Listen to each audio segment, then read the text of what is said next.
anything a dark academic loves more than William Shakespeare and antiquity? I feel like the answer is no.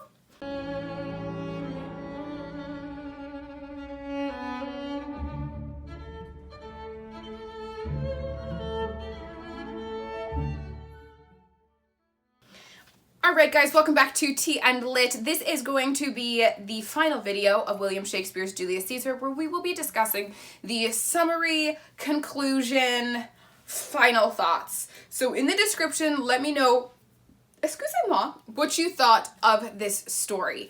And I want to know before I get into it. So go ahead, take a second, write down in the comments below what you thought of the story. Good, bad, not so good, I don't know. What was your star rating? Or in my case, heart rating. Because as you guys know, I cannot draw stars. I'm giving you a second.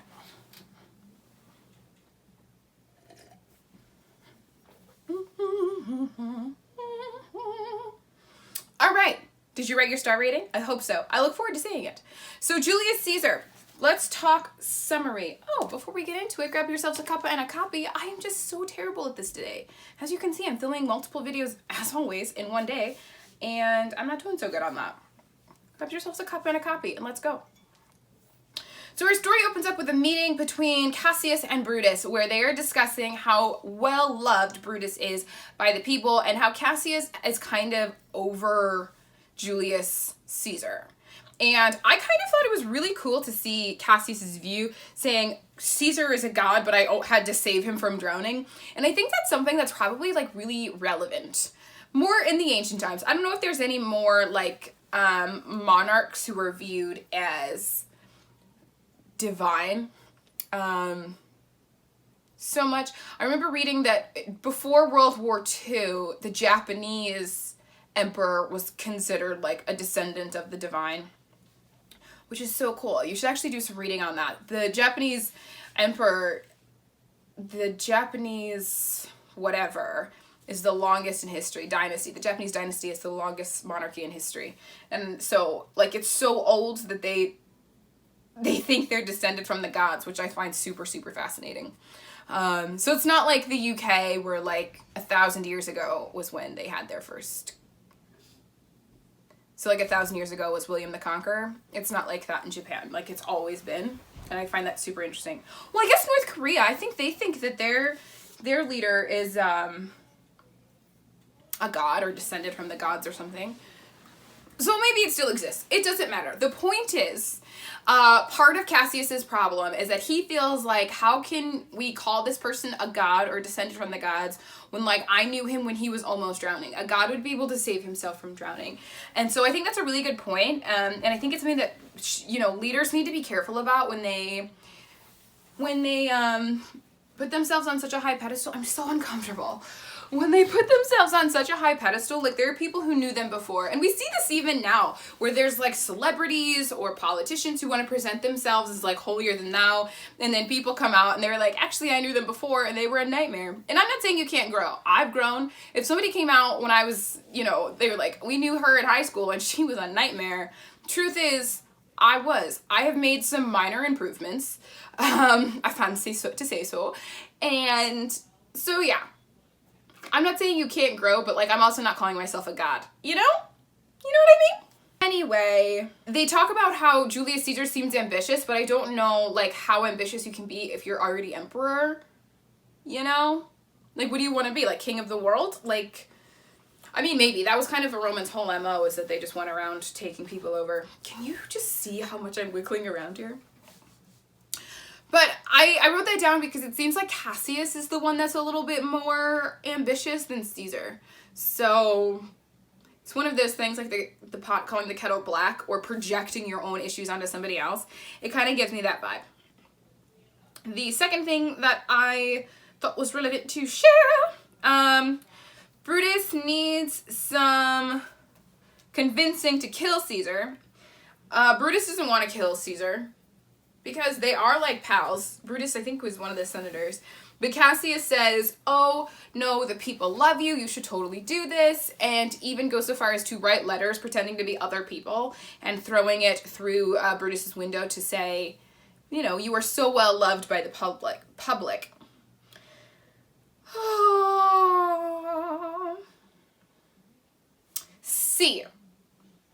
this is the one that I thought was super important, and we've talked about this since the beginning, is that there are several women around Julius Caesar who say, don't go to the Senate today, Caesar. Including, but not limited to, his wife.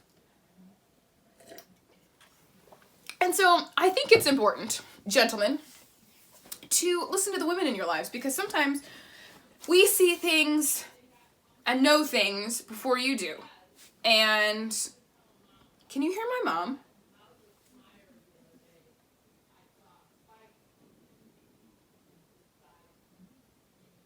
Anyway, the women know, and Caesar doesn't listen to them, and then it totally gets him into trouble. He should have kept his butt at home. Oh, Mark Antony curses the killers. That was really great. I wish I knew where that was. Was that in Act 3?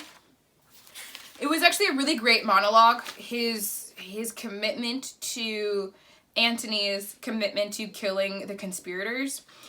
He was obviously Caesar's close friend, and Mark Antony had a lot of respect for Julius Caesar, and so the need to avenge his friend's death and the way he cursed them, I thought was really cool. I mean, it's not cool to curse people, but the way Shakespeare wrote it was beautiful. And then at the end, all of the killers die, many of whom falling on their own swords. I like how that was like an honorable thing back then. It's not that I like it. I am observing and saying that it was an honorable thing back then, which I find interesting. Anyway, important aspects, the women and the wives. So Portia in Act 2, Scene 1, line 254. Portia.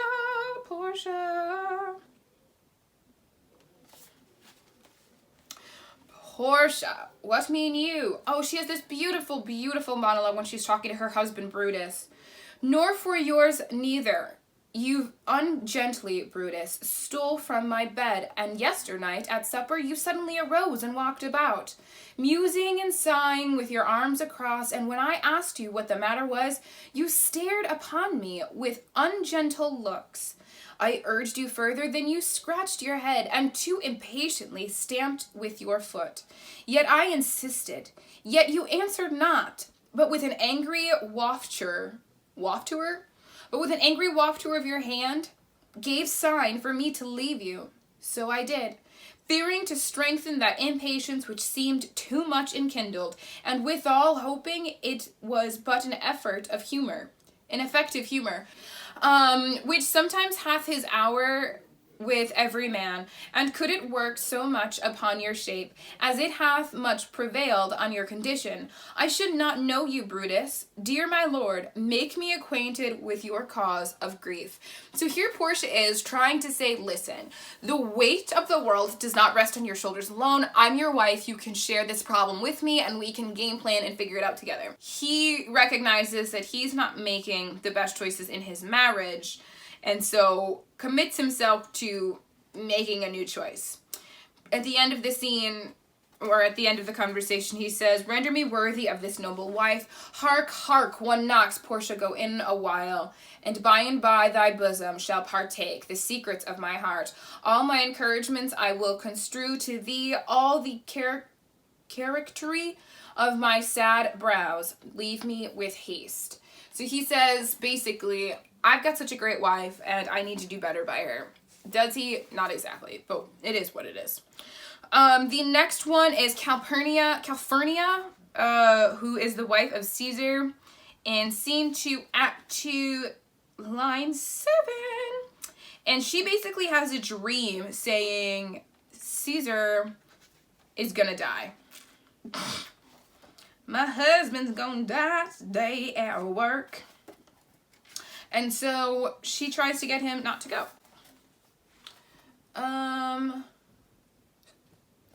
Line 7? Yes. Hello. Hi, I'm filming. You can come drop that right here. It's okay. Daddy said he thought you were, but then I thought... I am. Okay, I'm sorry. It's okay. Keith's gonna edit this and leave it in there. It's what we did with Dad. No. Uh-huh. Don't put me in. Mom doesn't want to be on camera. This is so funny. Okay, Scene 2. Enter Calphurnia. What mean you, Caesar? Think you to walk forth? You shall not stir out of your house today. Bossy. You think you're going to work today? You best not, baby.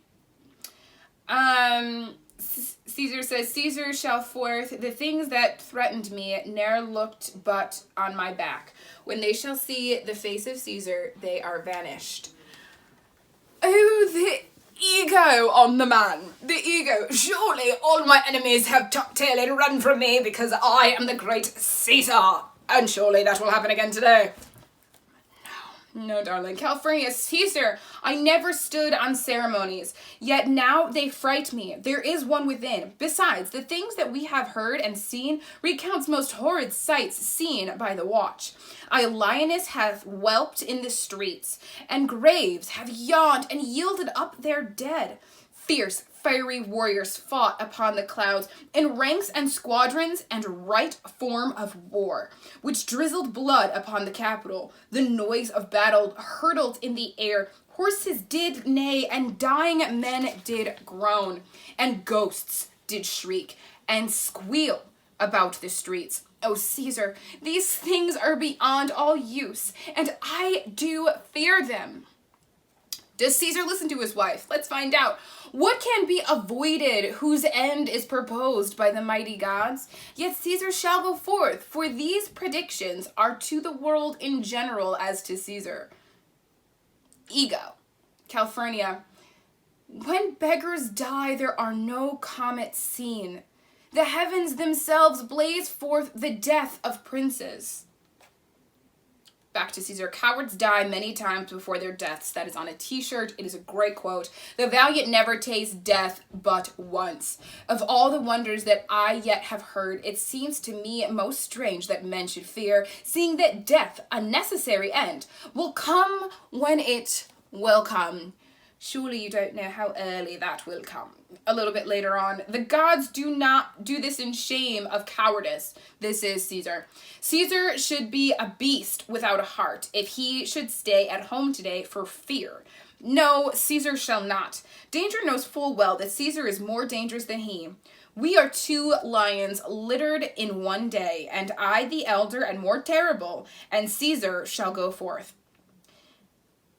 So the idea that you are a lion and therefore cannot be killed, I think is a little ridiculous.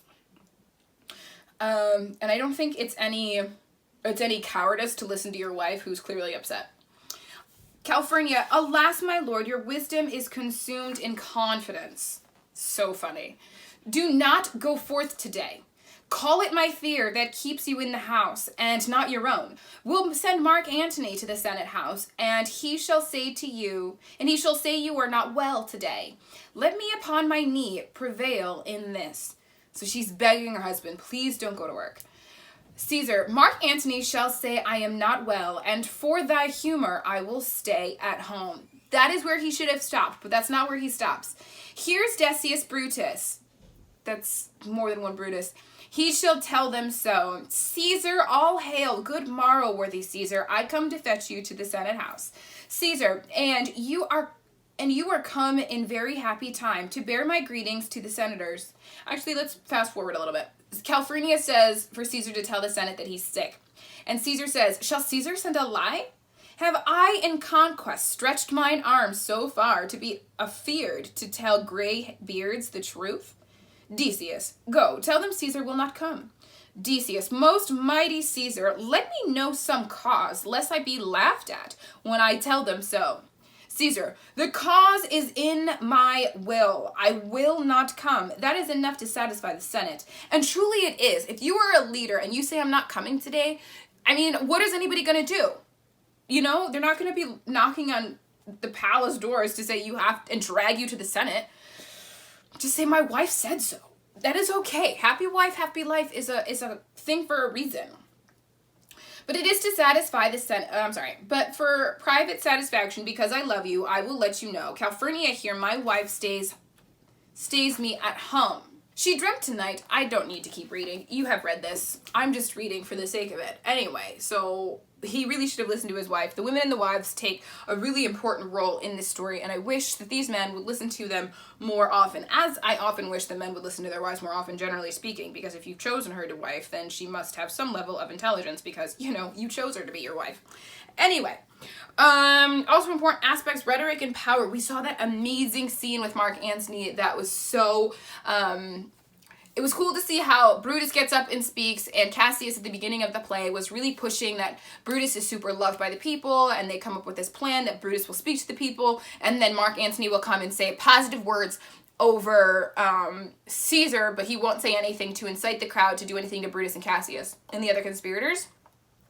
And Mark Antony's way with words where he says, no, they're so honorable. These honorable men wouldn't do anything that would bring about dishonor, although Caesar seemed like a really nice guy and he, you know, wanted to respect the people, and here's his will.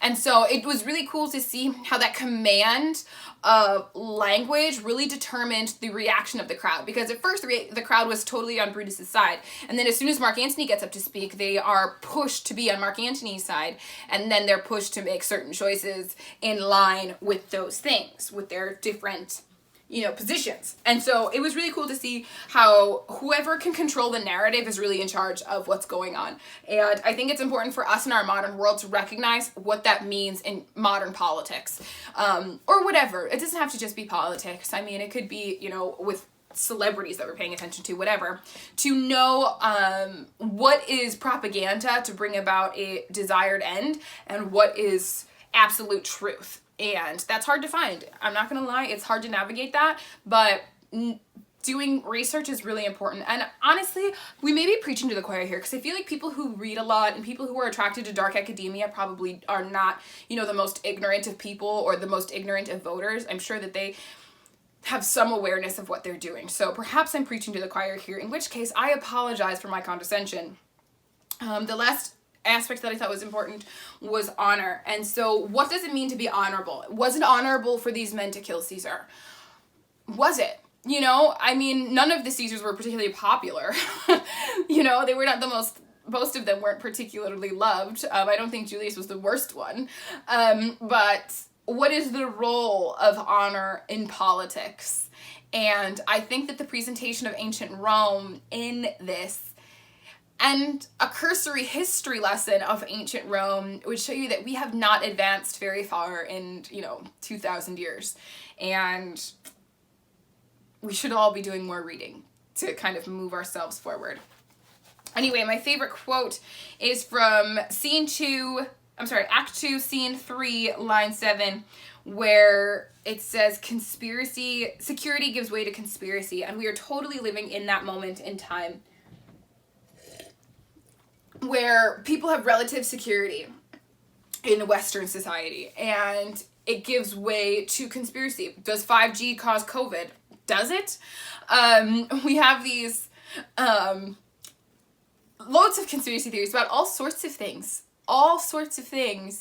And I think that you have time to think about those conspiracy theories and kind of mull them over and start connecting dots that may not necessarily be connected when you know that your next meal is taken care of, and you know that the roof over your head is taken care of, and you know that you've got clean water to drink.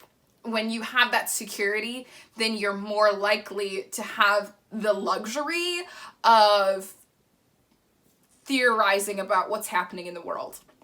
And so when people don't have those things, they don't always have that sort of time. You know, if you are worried about making sure you're bringing in your garden harvest, because if you don't, you won't have food for winter, then you may be making some other choices with filling your mind. You'll have more anxieties to think about.